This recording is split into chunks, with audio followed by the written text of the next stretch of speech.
Cada louvor abençoado hoje, né? Quase que eu fiquei sem voz ali no fundo.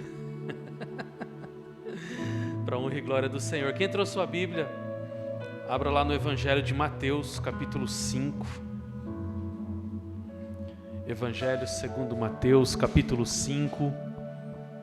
E continuamos nas bem-aventuranças. As bem-aventuranças sempre me chamaram muita atenção. Eu nunca tinha tido oportunidade de pregar elas dessa maneira. E para honra e glória do Senhor, Deus tem falado muito ao meu coração nesses versículos aqui. Todos acharam? Amém? Amém? Vamos lá. Vendo Jesus as multidões, subiu ao monte e, como se assentasse, aproximou dos seus discípulos. E ele passou a ensiná-los, dizendo: Bem-aventurados os humildes de espírito, porque deles é o reino dos céus. Bem-aventurados os que choram, porque serão consolados. Bem-aventurados os mansos, porque herdarão a terra. Até aí. Só para a gente não ficar muito perdido na história, final de semana passado eu falei sobre os que choram, e no retrasado sobre os pobres ou humildes de espírito. E como eu disse, se a gente não for entendendo o outro vai deixando de fazer sentido, porque é algo sequencial. Não foi à toa que Jesus colocou nessa sequência. Aliás, nada do que está na Bíblia não tem um porquê, uma sequência ou um motivo. Tudo está muito bem colocado da maneira correta. E quando a gente lembra dos pobres ou humildes de espírito, não sei se vocês lembram, a gente trabalhou de uma maneira bem interessante, mas resumindo em poucas palavras, significa essa palavra aqui, pobre, é aquele pobre, não é aquele pobre que tem uma coisinha ou outra, é aquele pobre que não tem nada, absolutamente nada. Sabe aquele morador de rua? Que se alguém não der uma comida, alguém não der um cobertor, ou ele morre de fome ou ele morre de frio. É desse tipo que a palavra está dizendo. Mas por que pobre de espírito? Quer dizer que quando você entende que você por si só não é nada, que tudo vem de Deus, tudo é porque Ele manda, tudo é porque Ele quer, tudo é porque Ele faz, tudo é pela vontade dEle. Quando você entende isso, você é um pobre de espírito, e seu é o reino dos céus, assim como está escrito. Bem-aventurados os que choram, porque serão consolados. Mas não é um choro de tristeza, não é um choro natural, não é um choro normal. Que choro é esse que Jesus estava falando? Quando você se esvazia de você mesmo, ou seja, você é um pobre de espírito. Quando você se esvazia de você mesmo para que Deus possa te encher, você começa a ter consciência do que o pecado faz na sua vida, da destruição que o pecado causa na sua vida. E quando você peca, porque somos pecadores, aquele choro sincero de arrependimento, que parece que vem lá do fundo da alma, é esse choro que Jesus estava falando. E quando você tem a consciência do pecado, porque você está cheio de Deus, e você chora pelo seu erro, porque você se arrependeu dele, há consolo da parte de Deus para a sua vida. E Jesus continua falando: bem-aventurados os mansos, porque herdarão a terra. E é sobre isso que eu quero conversar hoje, sobre esses mansos, que são extremamente mal interpretados, muito mal interpretado, essa palavra manso, né? E a gente começa a entender algumas coisas interessantes sobre o reino de Deus, porque no reino de Deus parece que as coisas estão assim, invertida. Parece não, as coisas no reino de Deus são invertidas. Por exemplo, os últimos serão os primeiros. Você quer ser maior? Seja o menor. O próprio Senhor Jesus, o maior, diz: eu vim para servir e não para ser servido. Então você entende que no reino de Deus, muitas vezes a lógica é invertida do mundo. Tanto que no versículo anterior, bem-aventurados, ou seja, felizes os que choram. Como que é isso? Feliz é quem chora? Uma coisa esquisita. Então você vê que no reino de Deus, muitas vezes, os que choram são felizes, os humildes são felizes, os mansos são felizes, que é o que vai totalmente contrário, que vai na contramão do que o mundo fala. Porque o que o mundo costuma falar? Feliz são os fortes. São aqueles fortes, aqueles que têm a última palavra, aqueles que mandam, aqueles que têm autoridade. Muitas vezes, os arrogantes, aqueles que passam do seu lado nem olham para a sua cara, né? Só olha para cima assim. O mundo diz que essas pessoas são felizes.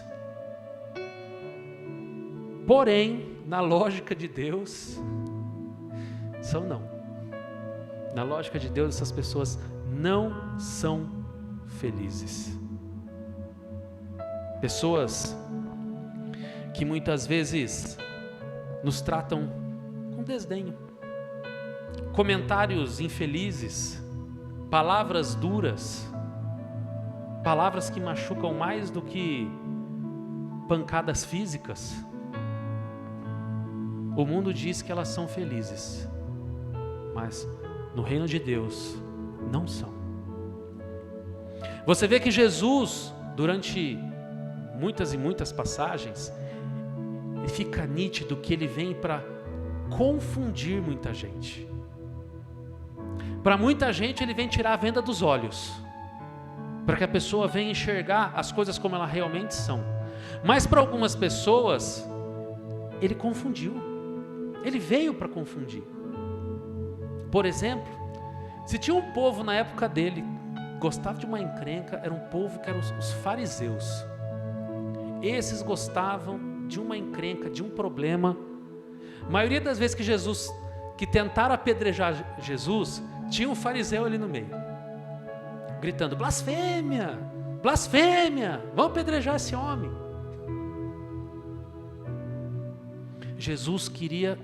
Os fariseus queriam sinais. Eles queriam ver milagres, maravilhas. É isso que eles queriam ver. Aí Jesus fala assim para um deles: o único sinal que vocês vão ter é o sinal do profeta Jonas. Só, único. E para o resto do povo, o povo via morto ressuscitando, paralítico andando, cego enxergando. Mas para aqueles, não. O único que vocês vão ver é o sinal do profeta Jonas. O que Jesus estava querendo dizer ali? Vocês vão ver eu ser crucificado, morto, e ao terceiro dia ressuscitar. Assim como Jonas foi para a boca do peixe e depois foi cuspido na praia com vida. Ou seja, Jesus estava falando assim: vocês só vão ver o sinal depois que vocês me crucificarem. Tinha um outro grupo lá estranho chamado saduceus. Só um nome estranho. Saduceus. Esses eram os liberais, progressistas da época. E eles queriam Jesus diferentão. Sabe diferentão? Pode tudo, nada tem problema, está tudo liberado, relaxe. Ó, Deus é amor, fique tranquilo. E só amor, o resto Deus não é não. Esses eram os saduceus. Tinha um outro grupo também, olha que interessante, chamado zelote. Tudo isso que eu estou falando, gente, eles se identificavam em grupos, como guetos, como gangues, vamos dizer assim, grupinho, panelinha. Todos judeus, mas cada um dentro da sua panelinha. E tinha esses radicais. Quem eram os radicais? Os zelotes. Era aquele povo que falava assim: vamos pegar aquele romano e vamos cortar a cabeça dele fora, porque ele é romano. Eram os radicais da época. Tudo era na espada, ó. Vamos cortar a cabeça desse povo. E o que eles queriam? Um Jesus militar. Um Jesus que tivesse com a arma na cintura e vamos atacar os romanos e vamos ser libertos do domínio romano da época. Radicais. E tinha um outro grupo ainda, os essênios. Esse a gente ouve falar pouco deles. É um povo que se isolava. Quase um monge, sabe? Monge que vai lá para o mosteiro, fica lá isoladinho. Eles iam para o deserto, ficava lá isolado nas suas cavernas. E eles queriam um Jesus assim também. Um Jesus que falasse assim: não vou me misturar com o mundo, não ando com pecadores, eu vou me isolar e viver em santidade. Às vezes a gente olha há 2000 anos atrás e acha que o povo era tudo homem da caverna, né? Que não tinha as coisas, que não havia pensadores, que não havia problemas sociais. Gente, era uma sociedade tão complexa quanto a nossa, se não for mais. E essas pessoas todas viveram junto, como um grande caldeirão misturado. Um não andava com o outro, um não olhava para a cara do outro. E Jesus confundiu todos. Jesus não foi fariseu, Jesus não foi saduceu, Jesus não foi um zelote, Jesus não foi um essênio. Ele dava sinal para quem não pedia sinal. Ele não cortava a cabeça de ninguém, ele pregava perdão. Ele não se isolava, ele ia lá no publicano, ele ia lá, andava com um, andava com o outro. Ele não vivia o pecado dos outros, mas ele ia lá, pregava a mensagem de arrependimento e ia. Ele confundiu toda uma geração. Toda uma geração. Então você consegue entender que, como as coisas de Deus muitas vezes são invertidas, como existem diversas passagens, quando a gente começa a juntar, a gente fala: nossa, isso faz sentido, que interessante. E aí a gente começa a entender assim: e esse tal de manso? Como é que funciona esse negócio aí de ser manso? E a gente começa a entender o seguinte: ser manso, eu vou falar algumas coisas que esse manso não significa. Olha só, ser manso ali não é um atributo natural. Olha, aquela pessoa ali, para morrer de repente demora uma semana. Sabe aquela pessoa que o mundo está caindo, ela não está nem aí, quer que o mundo acabe em sombra e água fresca? Está tudo tranquilo. Isso é algo natural de algumas pessoas, não de todas. Algumas são estressadas demais. Mas esse ser manso não é um atributo natural das pessoas. O ser manso não é ser uma pessoa mole, uma pessoa frouxa, uma pessoa sem opinião, uma pessoa que isso aí não é nada, não vale nada. Não é isso. Não é isso. Porque Deus não tem parte com essas coisas. Ser manso não é aquela pessoa que tenta manter a paz a qualquer preço. Sabe aquela pessoa que é assim? Não vou nem responder porque eu não estou nem com paciência de discutir. Então você balança a cabeça concordando. E lá dentro você está assim, não concordo com nada. Mas só do lado de dentro. É aquela pessoa que concorda com tudo. Sabe o politicamente correto? Tá bom. É isso aí. Vamos manter a paz. Isso não é o manso que Jesus quis dizer. Esse cara que quer tentar, essa pessoa, homem ou mulher, que está tentando manter a paz a todo custo, na verdade, é uma pessoa sem sal. E isso é uma tremenda besteira que você pode fazer. Porque o nome disso é jogar sujeira embaixo do tapete. Você tem um problema, você tem algo ali para resolver. Aí o que você faz?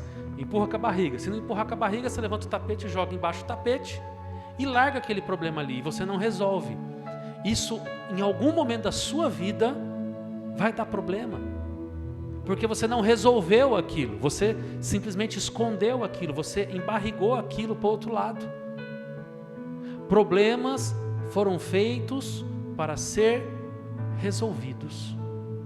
Tem problemas mais fáceis, mais difíceis, mais rápidos e mais demorados, mas todos foram feitos para serem resolvidos.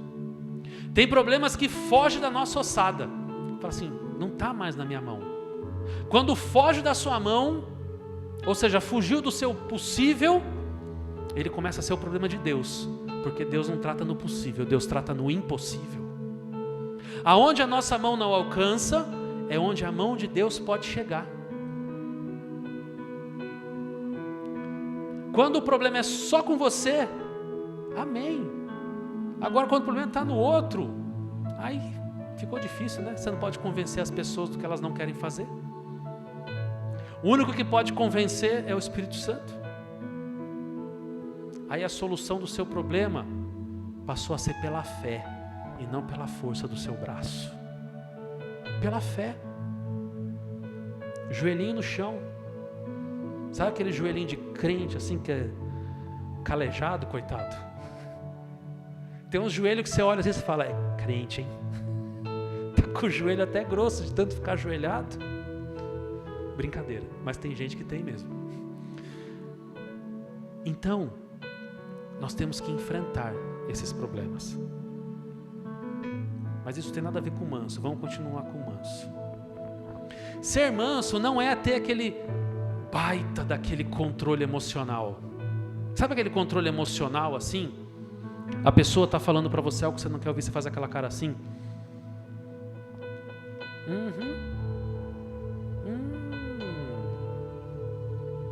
Sério?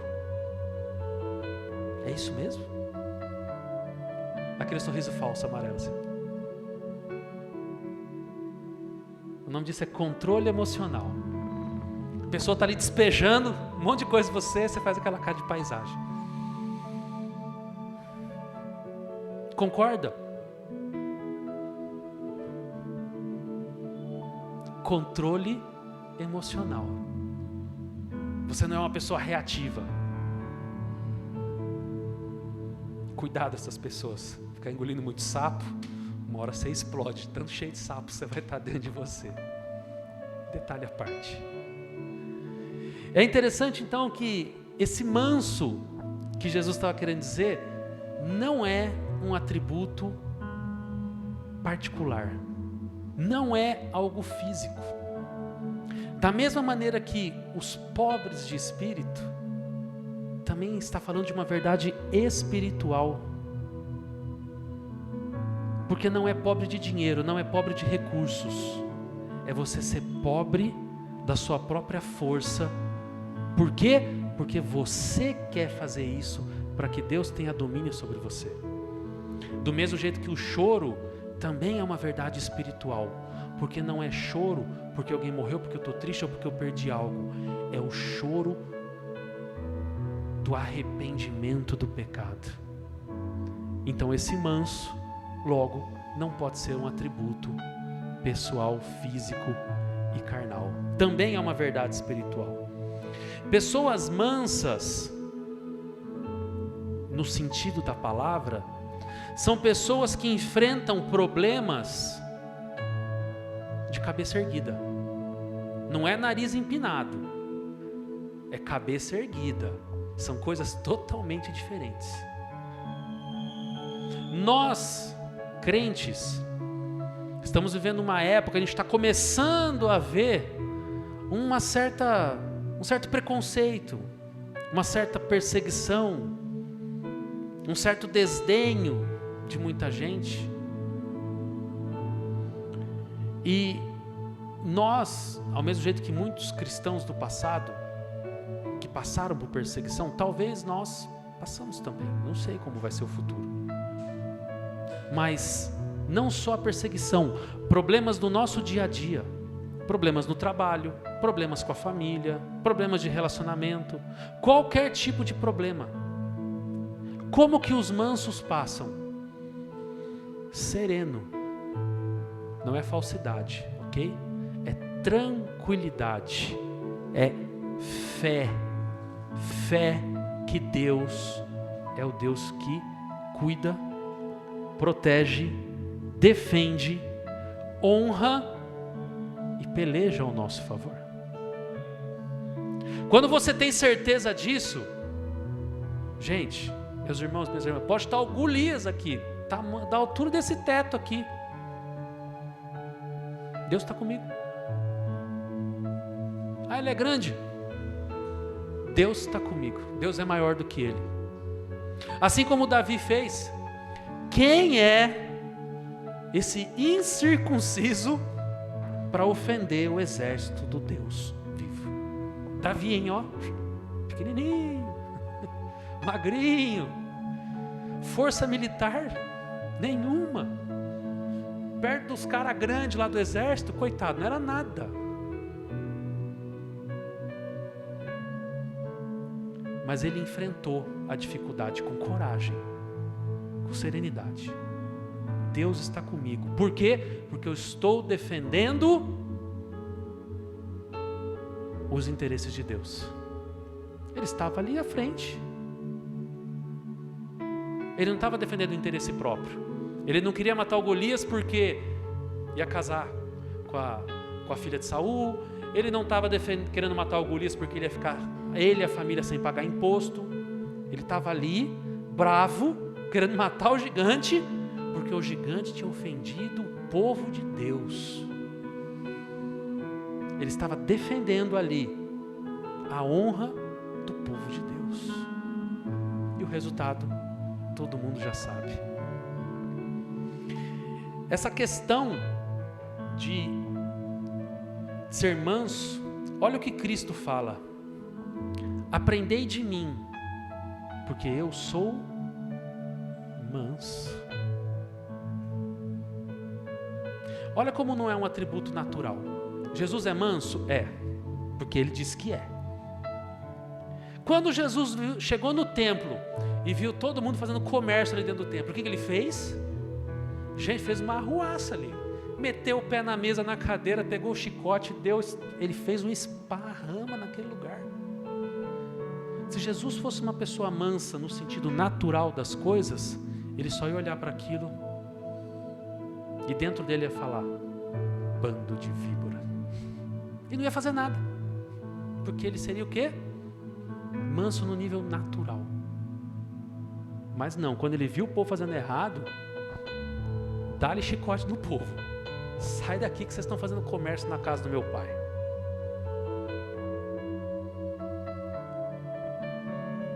Manso são aquelas pessoas que são submissas à vontade de Deus. Ou seja, rebelde não é manso. Rebelde é rebelde. Quando Deus manda você fazer alguma coisa do qual você não faz, além de você ser rebelde, você não está imitando o nosso Senhor Jesus, que diz que você tem que ser manso. E os mansos são submissos à vontade do Senhor. Você erra 2 vezes na falta de uma. Deus mandou, cumpra. Mas eu não concordo, cumpra do mesmo jeito. Eu estou com medo, vai com medo mesmo. Não sei se é o melhor, vai assim mesmo. Se Deus mandou, faça. Mas eu acho que vai dar problema. Não é o que você acha, não é o que Deus acha. Faz o que Ele mandou você fazer. Só que para isso a gente tem que estar muito, muito pobre de espírito. Muito pobre de espírito. Para que a gente possa estar cheio de Deus. Para quando Ele falar, você não ter dúvidas que foi Ele que falou. E mesmo não concordando, às vezes não é o que você quer fazer, você cumpre. Estou falando para o povo de Deus. Quer um exemplo? O profeta Jonas. Era profeta? Era. Deus falou com ele, mandou ele lá pregar em Nínive. O que ele fez? Vou nada. Aquele povo é mau, aquele povo é assassino. Olha que interessante, se a gente pegar a história de Jonas e for analisar ali no profundo, por que ele não foi para Nínive pregar? Por quê? Porque ele sabia que se ele fosse pregar arrependimento, que Deus mandou, eles iam se arrepender e a justiça de Deus não chegaria até eles. Logo, o que ele queria? Eles são maus, assassinos, eles que morram. Era isso que Jonas queria. Por isso ele não foi para lá. Rebelde. Ouviu a voz de Deus, mas não cumpriu o que Deus pediu. É manso? Não. Ovelha rebelde, que morde a mão do pastor. Submissão a Deus, também nós podemos ter o exemplo de Jó. Gosto muito de Jó. Olha o que Jó falou para a mulher dele. Presta atenção. Você perdeu a sua casa, o seu emprego, os seus bens, os seus filhos e a sua saúde. Não restou nada. Aí vem alguém e fala para você: amaldiçoa esse Deus e morre, seu infeliz. Você não tem mais nada. Olha para você, um caco humano, nada. Aí Jó vira para ele e fala assim: até hoje eu só recebi o bem do Senhor, porque eu também não receberia o mal.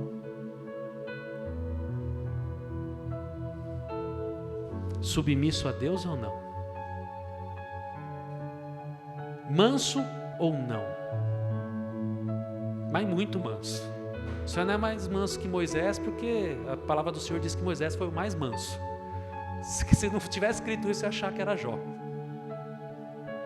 É interessante, você pega Paulo, por exemplo. Será que Paulo era uma pessoa mansa? Paulo era matador de cristão, hein? Antes de ser Paulo, como Saulo, né? Ou seja, o cara tinha sangue nas veias. Paulo tem uma característica do ministério dele muito grande, de evangelismo. O maior fundador de igrejas, apóstolo, missionário, ia para um lugar, fundava uma igreja, ia para outro lugar, fundava outra igreja, fazia uma viagem missionária, convertia não sei quantos, fazia outra viagem, outra multidão se convertia. Aí Paulo estava preso. Você imagina para alguém que tem rodinha no pé, que gosta de andar, viajar, preso, atrás das grades. Ou seja, todos os planos dele, naquele momento, frustrados. Você é uma pessoa que gosta de estar livre, de sair, de andar, não sei o que, não sei o que, não sei o que. É o que você mais gosta da vida. De repente alguém vem, te tranca lá numa cela, fecha a chave e joga a chave fora. Você vai se sentir uma das pessoas mais frustradas desse mundo. E Paulo, nessa situação, escreve em Filipenses: sei viver contente em qualquer situação. Eita. Era manso ou não era, gente? Isso era natural dele? Não, o natural dele é viajar, é andar. Isso era o sobrenatural. Ele estava tão cheio da presença de Deus, que a sentença que Deus colocasse para ele, ele falaria: sei viver contente em qualquer situação. E assim o negócio vai. Os mansos são aqueles que têm direitos a reivindicar, mas não reivindicam muitas vezes o seu direito. Jesus era Deus, ok? Ele quis ser igual a Deus. Ele tinha o direito, mas ele abriu mão do direito. O manso não é aquela pessoa facilmente provocada. Sabe o barril de pólvora? Pessoa barril de pólvora. Ou pessoa pavio curto, pessoa que não tem pavio, sabe? Uma faísca, bum, explode. Isso aí não é manso, não. Isso é explosivo. Barril de dinamite.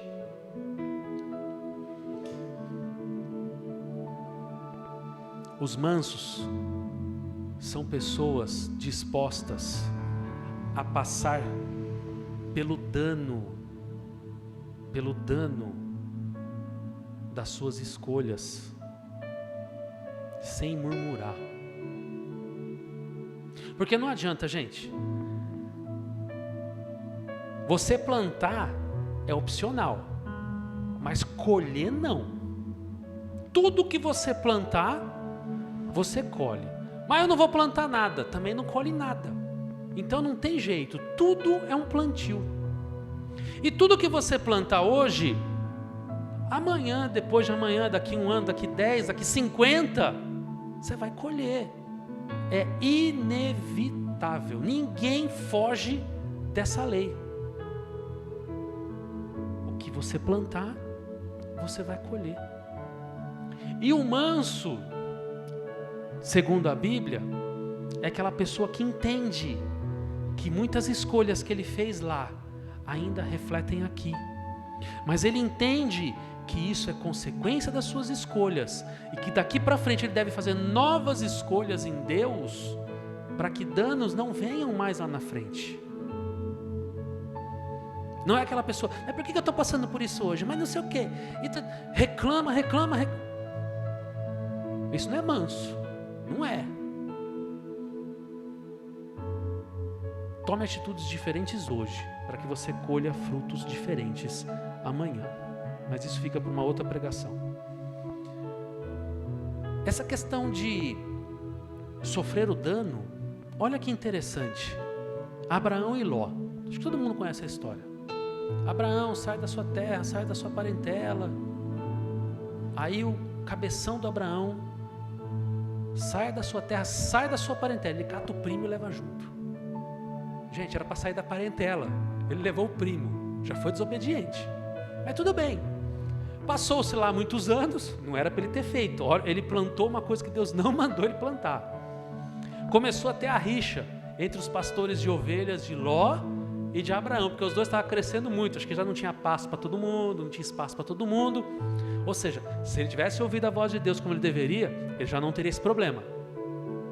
Ok? Foi colher esse problema anos depois. E ele, Abraão, era o líder. Ele era o líder. A voz dele era o que imperava. Então, se ele quiser chegar para lá, Ló, pega todas suas coisas e vai para aquela direção. Não quero ser aqui, some da minha vida. Ló tinha que ir, porque quem mandava era Abraão. Mas o que Abraão, manso, fez? Ló, vem cá. Olha essa terra. Pode escolher para onde você quer ir. Escolhe. Imagine você no lugar de Abraão. Pega o seu primo. Pensa num primo aí que você tem. Olha para cá. Tá vendo esse lado todo verdinho, bonitinho? E esse aqui, esse deserto seco, que é só pedra. Para onde você quer ir? Aí seu primo ou sua prima muito... Eu quero pro lado verdinho. Tá bom, pode ir. Eu vou pro pedregulho. Ele tinha direito de escolher o que ele queria, porque ele mandava. Mas ele deixou o outro escolher. E ele foi para a área ruim. E os descendentes dele estão até hoje aí. E os de Ló, sei lá onde foram parar. Mulher virou estátua de sal. E assim por diante. Se pedirem para andar 1 milha, ande 2. Se pedir a tua roupa, dê a roupa, a capa, a sandália, a bolsa. Manso e humilde. Todos nós, antes de aceitar a Cristo, somos como um diamante bruto. Não, esse exemplo está muito clichê. Somos como um cavalo selvagem. Gente, para que serve um cavalo selvagem? Nada. Você não vai conseguir montar, que ele vai te derrubar. Ele não vai puxar nada, porque ele não obedece. É uma força da natureza que não serve para nada, porque você não consegue usar um cavalo selvagem. Mas agora um cavalo bem ali, adestrado, amansado. Gente, é uma baita ferramenta de trabalho. Você pode montar, ele te leva para lá, leva para cá, puxa o arado, puxa a carroça, puxa a charrete, puxa não sei o quê, leva as crianças para passear, faz um monte de coisa, mas bem amansado. Ele continua tendo a mesma força, só que uma força direcionada. Todos nós, longe de Cristo, longe da fé, somos como um cavalo selvagem. A gente tem intelecto, a gente tem força, a gente tem como fazer as coisas, mas coisas da própria carne, coisas do próprio braço. Maldito é o homem que confia no outro homem. Não está falando de sociedade não, gente, está falando, maldito o homem que acredita na força do braço, porque enganoso é o coração do homem, que acredita que o próprio braço pode trazer algo, porque tudo vem de Deus, tudo provém de Deus.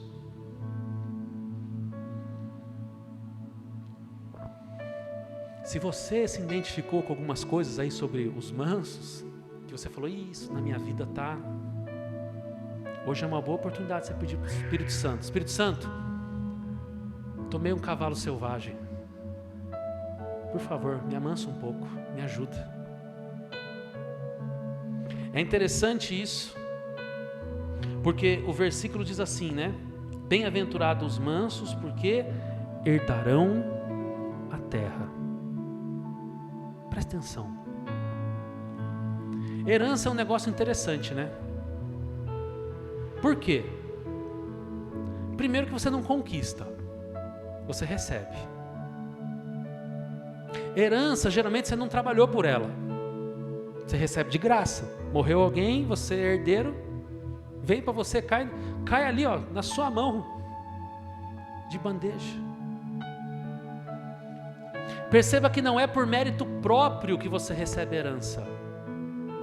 A herança geralmente vem de graça. Graça. Conseguiram fazer a referência? Aos mansos, a graça do Senhor Jesus nos levará à terra prometida, à Nova Jerusalém. Os mansos, os que choram, os pobres de espírito. Vocês viram como todas as bem-aventuranças estão ali, ó, ligadas, andando de mão dada, todas juntas? E não adianta você ser um e, eu sou assim, mas esse aqui eu não sou, esse eu consigo, mas esse eu não consigo. Não, gente, é um trabalhar. Poxa vida, eu não consigo ser manso desse jeito. Amém. Mas você conseguiu o primeiro, que é pelo menos se desfazer do seu humanismo, se desfazer do seu próprio eu, e achar que você que faz as coisas pela sua inteligência, pela sua capacidade, e você se deixou encher do Espírito Santo para entender que Ele trabalha na sua vida. Se você conseguiu esse primeiro passo, glória a Deus, as portas estão abertas para os próximos. É uma questão de você abrir mais o seu coração para Deus trabalhar mais na sua vida. É aquela oraçãozinha que eu costumo falar, não oraçãozinha menos importante, mas eu falo por um carinho especial por essa oração. É aquela oração que você fala para Deus assim: Senhor, mexe com as minhas estruturas, chuta o meu alicerce, me ajuda a fazer um alicerce novo. Vamos para um linguajar bíblico, quebra o barro, quebra o vaso e faz um vaso novo. É essa oração que Jesus quer ouvir essa noite, da minha e da sua vida. Esquece pedir as coisas hoje, dinheiro, emprego, esquece tudo isso. Nada disso hoje, nesse momento, é importante. O importante é você pedir para Deus te encher da presença dEle. É você se arrepender dos seus pecados, é chorar pelos seus pecados e pedir para Deus te transformar numa nova criatura, mansa, assim como a palavra diz. Porque hoje nós vamos celebrar aqui o maior ato de mansidão que a Bíblia nos deixou. Ninguém levou Jesus para a cruz, Ele deixou que o levassem. Ele se entregou. Ele entregou a própria vida em benefício de todos. Esse é o maior exemplo de mansidão que nós temos em toda a Bíblia. Jesus Cristo pregado naquela cruz. Ele estava com vontade de ir? Não estava. Está escrito: Senhor, se possível de mim, passa esse cálice. Ou seja, ele não estava com vontade de ir. Quem é doido? Vontade que alguém enfie um negócio na sua mão, no seu pé, te bata, te arrebente inteiro? Ele também tinha carne. Você acha que ele queria? Queria nada. Mas ele era manso e obediente o suficiente para falar assim: Senhor, se possível, me ajuda. Ah, não dá? Então que seja feita a tua vontade. Vamos até o fim. O maior exemplo de mansidão Jesus nos deu indo para aquela cruz. Pelo meu, pela minha e pela sua vida. E isso, hoje, dia de Santa Ceia, a gente lembrar que Jesus pediu assim: me imite. Que Deus disse assim: sejais santos, porque eu sou santo. O Espírito Santo disse a Paulo, e Paulo disse, olha, para as pessoas: me imitem, porque eu imito a Cristo. Ou seja, o que Paulo estava querendo dizer? Imitem a Cristo. Sejam mansos, humildes e chorem pelo motivo certo. E isso vai transformar a sua vida. Vai transformar. Sabe o que é transformar a sua vida? Sabe quando as pessoas vão olhar e falar: não acredito que aquela pessoa fez isso, aquela pessoa falou aquilo, aquela pessoa teve essa atitude. Não, não é possível, não é a pessoa que eu conheço. Se você abrir o seu coração para essas palavras que de Jesus aqui, as bem-aventuranças, a sua vida será transformada. Mas eu tenho 30 anos de crente. Não tem problema nenhum, a sua vida vai ser transformada. Porque tempo de igreja não muda ninguém. O que muda é vontade de mudar. É deixar o Espírito Santo entrar na sua vida e transformar. Se tempo de igreja mudasse, aquelas pessoas que nasceram no berço evangélico, já estão a vida inteira ali, seriam santos. Quase anjo, quase a quarta pessoa da Trindade. O que não é o caso. Mudança de vida. Entrega a vida a Jesus, entregue a vida, a sua vida para o Espírito Santo, para que Ele possa mover, para que você possa estar sensível ao ouvir a voz do Espírito Santo a todo tempo. O que você deve ou não fazer, o que você deve ou não falar, em quais lugares você deve estar. E a voz nem sempre é audível, às vezes é um testemunho interior que te diz: não faça isso. E aí você, teimoso, vai lá e faz, e quebra a cara. É essa sensibilidade que nós temos que buscar. Quanto mais você busca, mais você tem de Deus. Eu ouvi um testemunho esses dias de um pastor falando sobre jejum. Não estou falando sobre jejum agora, mas o exemplo foi muito bom. Esse pastor estava de jejum já há longos dias. Ou seja, o paladar dele já estava apurado. Ele falou assim: eu já senti até o gosto da água, mas a água não tem gosto. Tem sim. Fica de jejum muito tempo para você ver se a água não tem gosto. Tem uma que você vai sentir gosto de cloro.